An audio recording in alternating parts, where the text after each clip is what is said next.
चलिए आज देखते हैं एक्सरसाइज नंबर 5.2। ठीक है, इसमें पहला क्वेश्चन है fill in the blanks in the following table given that A is the first term, D the common difference and A N the nth term of the A P. पहले का पहला देखते हैं कि इसमें दे रखा है कि first term A is equal to दे रखा है 7, कॉमन डिफरेंस दे रखा है 3, nth टर्म दे रखा है कि हम 8। तो ए एन बताना है, ये बताना है nth टर्म बताना है। तो हम क्या करेंगे, सबसे पहले एक बेसिक कंसेप्ट हम समझ लेते हैं। सपोज करिए पहला टर्म ए है, तो सेकंड टर्म क्या हो जाता है A plus D, third term क्या हो जाएगा ए प्लस 2d, और फिर उसका नेक्स्ट टर्म क्या होगा A plus 3d and so on. अब आप यहाँ पे देखना कि ये है पहले के लिए, ये क्या है n इक्वल टू 2 के लिए, ये n इक्वल टू 3 के लिए, ये n इक्वल टू 4 के लिए। तो ए एन के लिए क्या हो जाएगा, 4 के लिए यहाँ पे 3 है, तो n के लिए क्या हो जाएगा n-1। तो nth टर्म के लिए हमारा फार्मूला हो गया। ठीक, तो हमें दे रखा है ए एन मतलब ए 8, एट्थ टर्म हमें पता करनी है। तो फर्स्ट टर्म क्या है 7 प्लस 8-1 इंटू डी कितना दे रखा है 3, तो 7 प्लस 7 इंटू 3 या 7 प्लस 21 इक्वल टू 28। तो ये फिल इन द ब्लैंक्स में ये आ गया 28। ठीक है, अब सेकंड हम सॉल्व करते हैं। A equal to -18, D question mark है, एन दे रखा है 10 और ए एन दे रखा है 0। तो हम निकालते हैं ए 10 इक्वल टू क्या लिख देंगे ए प्लस n-1 मतलब 10-1 इंटू डी। तो ए 10 की वैल्यू दे रखी है 0, ए की वैल्यू दे रखी है -18 प्लस 9 इंटू डी हमें पता नहीं, डी हमें पता करना है। 18 को इधर लाएंगे तो ये 18 इक्वल टू 9d या d इक्वल टू क्या हो जाएगा d इक्वल टू 2। ये हमारा है राइट आंसर। थर्ड क्वेश्चन भी इसी तरीके से हो जाएगा। ए क्वेश्चन मार्क है, डी दे रखा है -3, एन दे रखा है 18 और ए एन दे रखा है -5। तो यहाँ पे हो जाएगा -5, ए एन इक्वल टू हमको पता है A plus n-1 into D. A N की वैल्यू है -5, ए की वैल्यू है पता नहीं, और n-1 क्या हो जाएगा 18 में से 1 जाएगा 17 हो जाएगा, और डी की वैल्यू दे रखी है -3। तो -5 प्लस ए प्लस -15 1, अब 51 को इधर ले जाएंगे तो क्या हो जाएगा -5 प्लस 51 हो जाएगा इक्वल टू ए। तो ए की वैल्यू क्या हो जाएगी 46। ये आ गया हमारा आंसर। फोर्थ और फिफ्थ आपके लिए होमवर्क। आगे का हम क्वेश्चन देखते हैं। सेकंड वाला क्या है, choose the correct choice in the following and justify. ये वाला देखते हैं।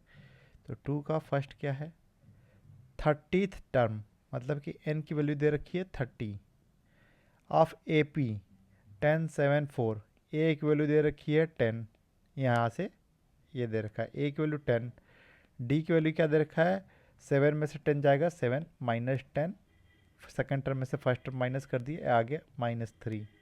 तो हमें ए एन की वैल्यू बतानी, ए एन क्या हो जाएगा, तो ए एन का फार्मूला में पता है ए एन इक्वल टू होता है A plus n-1 into D. तो ए की वैल्यू है 10, n-1 कितना हो जाएगा 30 में से 1 जाएगा 29 इंटू डी की वैल्यू कितनी दे रखी है -3। तो ये क्या हो जाएगा 10 -87, या इसमें से 10 माइनस कर लेंगे तो ये हो जाएगा -77। ये आ गया हमारा आंसर। तो ये इसमें ये सी वाला करेक्ट है। ये हो गया सेकंड होमवर्क आपके लिए। थर्ड देखते हैं। In the following A P's find the missing term in the box. तो थर्ड देखते हैं। थर्ड का पहला ये देखिए, ये हो गया 2, ये जो बॉक्स है इसको हम मान लेते हैं x और 26। अब हमको पता है कि इन दोनों के बीच का जो डिफरेंस है d1 और इन दोनों के बीच का जो डिफरेंस है d2, d1 इक्वल टू क्या होना चाहिए d2। तो d1 क्या हो गया, x माइनस 2 हो गया, और d2 क्या हो जाएगा 26 माइनस x हो जाएगा। अब हम क्या करेंगे, x को इधर ले आएंगे और 2 को इधर ले जाएंगे, तो x प्लस x हो जाएगा, इधर क्या हो जाएगा 26 प्लस 2 हो जाएगा, तो 2x इक्वल क्या हो जाएगा 28, और x की वैल्यू आ जाएगी 14। ये आ गया हमारा आंसर, पहला हो गया। अब दूसरा करते हैं, दूसरा क्या हो जाएगा, सेकंड वाला। इसमें क्या हो जाएगा, ये हमें पता है a होता है, a प्लस डी होता है, a प्लस 2d होता है, और a प्लस 3d। इसकी वैल्यू हमें दे रखी है, यहाँ पे ब्लैंक दे रखा है, यहाँ पे 13 दे रखा है, यहाँ पे ब्लैंक दे रखा है, और यहाँ पे 3 दे रखा है। तो a प्लस डी की वैल्यू कितनी होगी 13, और a प्लस 3d की वैल्यू दे रखी है हमारे पास 3। यहाँ पे दो इक्वेशन आ गया, हमने पहले सॉल्व किया, कैसे इक्वेशन सॉल्व करते हैं, तो ये फर्स्ट इक्वेशन में से सेकंड इक्वेशन माइनस कर देते हैं, तो ये माइनस हो जाएगा, ये माइनस हो जाएगा, ये माइनस हो जाएगा, तो ये a से a कैंसिल आउट, यहाँ पे आ जाएगा माइनस 2d, और यहाँ पे क्या हो जाएगा 13 में से 3 जाएगा, ये हो जाएगा 10, तो d की वैल्यू क्या आ जाएगी -5। तो a plus D equal to दे रखा है 13, इसमें d की वैल्यू पुट करेंगे, a -5 इक्वल टू 13, तो a की वैल्यू क्या हो जाएगी 18। तो हमारा AP क्या हो जाएगा, फर्स्ट टर्म हो जाएगी 18, फिर 13, 13 में से फिर 5 जाएगा 8, फिर 5 जाएगा 3, और ये आगे हमारे आंसर्स 8, 18 और 8। थर्ड वाला क्वेश्चन क्या है, 5 बॉक्स, फिर बॉक्स, और 9 1/2 या 9.5 इसको लिख लेते हैं। तो a इक्वल टू दे रखा है हमारे पास 5, और यहाँ पे कौन सा टर्म है, फोर्थ टर्म है, मतलब a plus 3d equal to दे रखा है 9.5। तो a की वैल्यू दे रखी है 5 प्लस 3d इक्वल टू 9.5, या 3d इक्वल टू क्या हो जाएगा, इधर माइनस कर देंगे 5, तो ये हो जाएगा 4.5, और d की वैल्यू आ जाएगी 4.5/3 या 1.5, d की वैल्यू 1.5। तो ये आंसर क्या हो जाएगा, AP क्या हो जाएगा 5, फिर इसमें 1.5 जोड़ देंगे तो ये हो जाएगा 6.5, फिर इसमें 1.5 जोड़ देंगे तो ये हो जाएगा 8 हो जाएगा 8.0, फिर इसमें 1.5 जोड़ देंगे तो 9.5। ठीक, ये आ गया हमारा आंसर। अब ये फोर्थ और फिफ्थ वाला होमवर्क आपके लिए। अब ये चौथा क्वेश्चन हम देखते हैं। चौथा क्या है, विच टर्म ऑफ AP 3, 8, 13, 18 इज 78। तो हम पहले AP लिख लेते हैं, 3, 8, 13, 18 डॉट डॉट डॉट, इसमें an की वैल्यू दे रखी है 78। तो हमें फाइंड करना है कि n की वैल्यू क्या होगी, कौन सा टर्म होगा। तो हम क्या करते हैं, हमको फॉर्मूला पता है, an इक्वल टू क्या होता है, a plus n-1 into D. a की वैल्यू यहाँ से क्या है 3, n-1 हमें पता नहीं है, d की वैल्यू क्या हो जाएगी, 8 में से 3 जाएगा 5, और an की वैल्यू दे रखी है 78।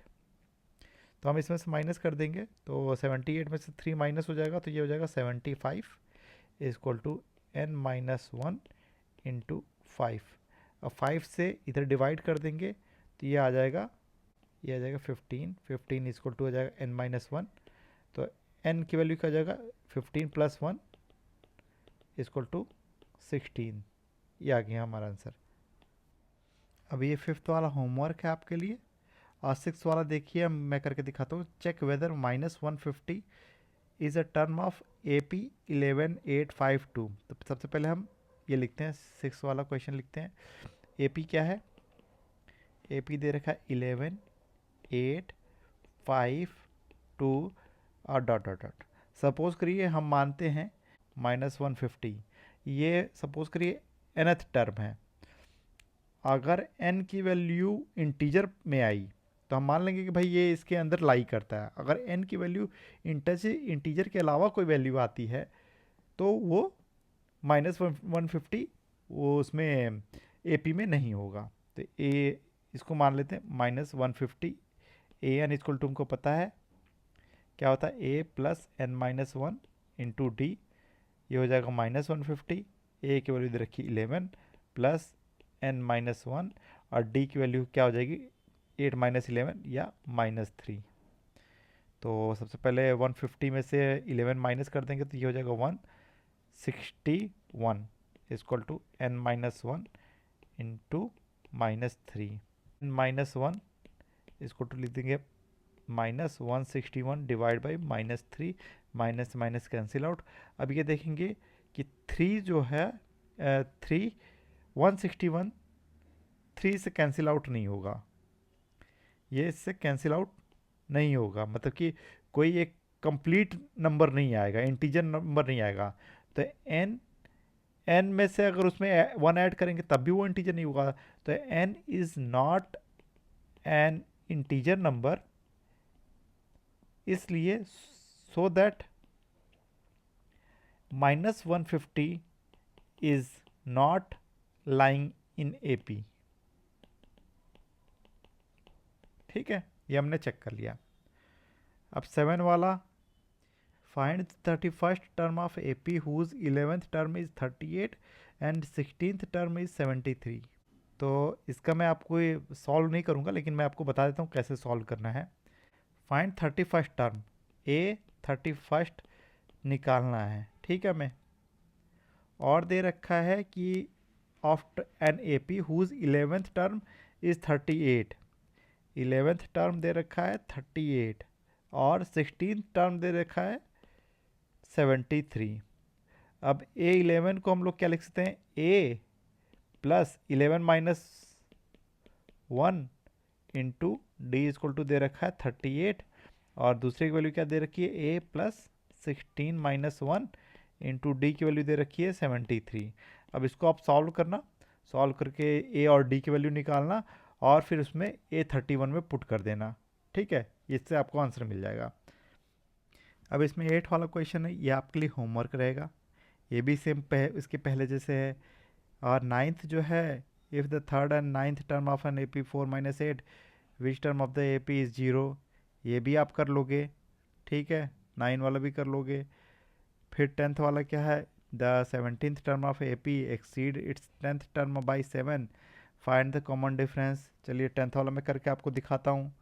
ये बोल रहा है 17 टर्म्स, मतलब A 17th and AP exceed it's 10th term by 7, मतलब कि A 10 से 7 ज़्यादा है, 7 ज़्यादा है। तो इसको सॉल्व कर लेंगे।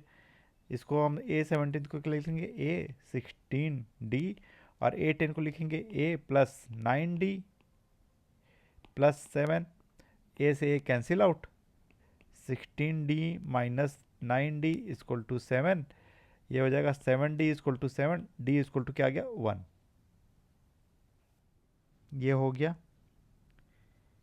11 क्या है, विच term of AP will be 132 more than it's 54th term. ये भी सेम इसी तरीके से है, आप निकाल लेना, ये आपके लिए होमवर्क है। अगर कोई दिक्कत आए तो मुझे कमेंट कर लेना।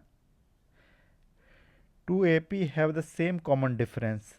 12th वाला देखते हैं, 2 AP हैं जिनकी डिफरेंस जो है सेम है। The difference between their 100 terms is 100। What is the difference between their 1000 term. ऐसा सपोज करिए, हमें क्या करना है, यहाँ पे 2 AP have the same common difference, the difference between their 100th term is 100। What is the difference between 1000th term. तो suppose करिए हम क्या करते हैं, फर्स्ट AP लेते हैं, AP1 ले लेते हैं, A plus D, A plus 2D, A plus 3D, ये हमारा एंड सो ऑन। ये फर्स्ट AP हो गया। सेकेंड AP ले लेते हैं B plus D, B plus 2D, क्योंकि डिफरेंस हमारा जो D है वो दोनों में कॉमन है, B plus 3D and so on. तो इसका भी 100 निकालते हैं, A 100 टर्म और क्या हो जाएगा A प्लस 99D। अब B 100 निकालते हैं, ये हो जाएगा B प्लस 99D। अब ये दे रखा है इन दोनों के बीच का जो डिफरेंस है, इन दोनों के बीच का डिफरेंस जो है A100 minus B100 equal to क्या हो जाएगा, A माइनस बी, 99D से 99D कैंसिल आउट हो जाएगा। ये दे रखा है हमारा 100। अब हमें 1000 टर्म के लिए निकालना है, तो A 1000 कितना हो जाएगा, A प्लस 999D, और B 1000 क्या हो जाएगा, ये भी हो जाएगा B प्लस 999D। माइनस कर देंगे, माइनस में माइनस, 999D से ये कट जाएगा, कैंसिल आउट हो जाएगा, और यहाँ पे क्या जाएगा, A 1000 B 1000 equal to A minus B, और A माइनस बी की वैल्यू क्या है, 100। मतलब उनके बीच का भी डिफरेंस क्या होगा, 100 ही होगा। ठीक, अभी हम 13th वाला क्वेश्चन देखते हैं। How many 3 digit numbers are divisible by 7। मतलब हमें नंबर्स निकालने हैं जो 3 डिजिट हो और जो 7 से डिवाइड भी हों। इसका मतलब कि एक ऐसी एपी बतानी है, एपी निकालना है जो 100 से ज़्यादा हो और 1000 से कम हो। तो सबसे पहले हम फर्स्ट टर्म निकालते हैं। तो ए निकालने के लिए हम क्या करेंगे, हम पहले एक काम करेंगे, 100 को डिवाइड कर देंगे 7 से। तो यहाँ पे क्या आ जाएगा, 7, ये हो जाएगा 3 0, यहाँ पे आ जाएगा 4, यहाँ पे बच जाएगा 2। तो मतलब हमारा रिमाइंडर क्या आ गया, 2। रिमाइंडर कितना आ गया, रिमाइंडर आ गया 2। तो 2 में हम 5 और जोड़ देंगे तो हमारा फर्स्ट टर्म मिल जाएगा। मतलब 105 हमारा आ गया फर्स्ट टर्म। ये आ गया हमारा फर्स्ट, ए की वैल्यू आ गई क्या, 105। और लास्ट टर्म जो है, जो लास्ट टर्म है उसको सपोज करिए एल, वो भी हम कैसे करेंगे, 1000 को 7 से डिवाइड कर लेंगे। तो यहाँ पे क्या आ जाएगा, 1 3 0, यहाँ पे आ गया 2, फिर 0, यहाँ पे आ गया 6, यहाँ पे रिमाइंडर कितना आ गया, रिमाइंडर आ गया 6। मतलब अब लेकिन इसमें क्या करेंगे, 1000 में से इतना घटाएंगे तो वो लास्ट टर्म में मिल जाएगा। तो लास्ट टर्म कितना हो जाएगा, 1000 माइनस 6 या 994, ये हमारा लास्ट टर्म है जिसको हमने एल से दिखाया है। तो हमें पता है ए एन इक्वल टू क्या होता है, A plus N minus 1 into D. तो लास्ट टर्म हमारा दे रखा है 994, फर्स्ट टर्म क्या दे रखा था, 105 हमने जो निकाला था, एन माइनस 1 हमें पता नहीं, और डी की वैल्यू दे रखी है 7, क्योंकि साथ साथ जोड़ते जाएंगे हर बार तो वो डिवाइड होता रहेगा। इसमें से 105 माइनस करेंगे 994 में से, माइनस 105 एन माइनस 1 इंटू 7, ये हो जाएगा 988 equal to n minus 1 into 7। तो एन माइनस 1 इक्वल टू क्या हो जाएगा, 7 से डिवाइड कर लेंगे, ये आ जाएगा 127। तो एन इक्वल टू आ जाएगा 128। तो हमारे पास टोटल नंबर ऑफ टर्म्स कितने आ जाएंगे, 128। अब ये 14 वाला होमवर्क है आपके लिए। 15th वाला देखते हैं। For what value of n are the n's term of 2 APs. पहला एपी दे रखा है 63 65 67 डॉट डॉट डॉट, ये सपोज करिए AP1 है, AP1। सेकेंड एपी क्या दे रखा है, 3 10 17 डॉट डॉट डॉट, ये AP2 है। और किस n की वैल्यू के लिए दोनों के AP एक दूसरे के बराबर होंगे। तो हम क्या करेंगे, तो फर्स्ट वाले मतलब कि सपोज करिए ये फर्स्ट वाले टर्म का क्या हो जाएगा, ये सपोज करिए nth टर्म के लिए है। तो nth टर्म पहले इसका निकालते हैं और इसका निकालते हैं, दोनों को इक्वल कर देंगे। तो 63 plus n minus 1 into D कितना हो गया, इसके बीच में डिफरेंस 2 का है तो 2 इक्वल टू क्या हो गया, यहाँ पे फर्स्ट टर्म क्या है 3 प्लस n माइनस 1, इनके बीच का डिफरेंस कितना हो गया 7 इंटू 7, ये दोनों बराबर हैं। तो हम क्या करेंगे, दोनों को एक तरफ ले जाएंगे, 63 minus 3 equal to n-1 into 7, इधर माइनस कर देंगे n-1 इंटू 2, इधर हो जाएगा 60, इधर हो जाएगा n-1 कॉमन ले लिए, अंदर क्या बचेगा, 7 में से 2 जाएगा 5, अब 5 से काट देंगे 60, यहाँ पे आ जाएगा 12 इक्वल टू 12 n-1, तो n की वैल्यू 13th, मतलब 13th टर्म के लिए ये दोनों AP इक्वल होंगे। इसमें मैं आपको 16th आपका होमवर्क, 17th आपका होमवर्क, 18 करके दिखाता हूँ। The sum of 4th and 8th term of an AP is 24, ये 18th वाला है। सम ऑफ 4th टर्म मतलब A4 plus A8 equal to दे रखा है 24, and the sum of 6th term मतलब A6 प्लस और 10th term is 44, A10 equal to दे रखा है 44। फाइंड द फर्स्ट 3 टर्म्स, तो इसमें हम क्या निकाल लेंगे, इन दोनों को इक्वेशन को सॉल्व कर लेंगे, सिंपल सी बात है। तो A4 को हम क्या लिख सकते हैं, A प्लस 3D, ये हो गया ये, और 8th टर्म को लिख क्या लिख सकते हैं, A plus 7D equal to 24, या इसको सिंप्लीफाई करें तो 2A plus 7 3 10, 10D equal to 24, 2 से कैंसिल आउट कर देते हैं, तो ये हो जाएगा A, और यहाँ पे 5D इक्वल टू 12, मतलब 2 से हमने डिवाइड कर दिया, आ गया हमारा पहला इक्वेशन। और दूसरा इक्वेशन क्या दे रखा है, A6 मतलब A प्लस 5D प्लस ये 10th टर्म बताना है A plus 9D equal to 44, इसको सिंप्लीफाई करें तो ये 2A plus 14D equal to 44, 2 से डिवाइड कर देंगे A plus 7D equal to 22, ये आ गया हमारा सेकेंड टर्म। अब फर्स्ट में से सेकंड माइनस कर देंगे, तो यहाँ पे A से माइनस, यहाँ पे माइनस कर दें तो A से कैंसिल आउट हो जाएगा, और यहाँ बच जाएगा -2D इक्वल टू -10, या D की वैल्यू आ जाएगी 5। और D की वैल्यू 5 आ गई तो किसी में भी पुट कर लेते हैं, इसकी वैल्यू सपोज करिए इसमें पुट कर देते हैं, तो A plus 7 into 5 equal to 22, या A की वैल्यू आ गई 22 माइनस 35, या -13। तो फर्स्ट 3 टर्म में बताना है, तो -13, फिर इसमें 5 ऐड कर देंगे -8, फिर इसमें 5 ऐड कर देंगे तो ये हो जाएगा -3, ये आ गया हमारा अर्थमेटिक प्रोग्रेशन का फर्स्ट टर्म, फर्स्ट 3 टर्म्स। आइए 19th वाला देखते हैं। Subha Rao started work in 1995 at annual salary of 5,000 rupees and received an increment of 200 each year. In which year did his income reach 7,000? तो हम क्या करते हैं 19th वाला, इसमें भी एक सिंपल एपी बना लेंगे कि फर्स्ट टर्म क्या है 500, पहले साल काम करने के बाद उसकी तनख्वाह कितनी हो जाती है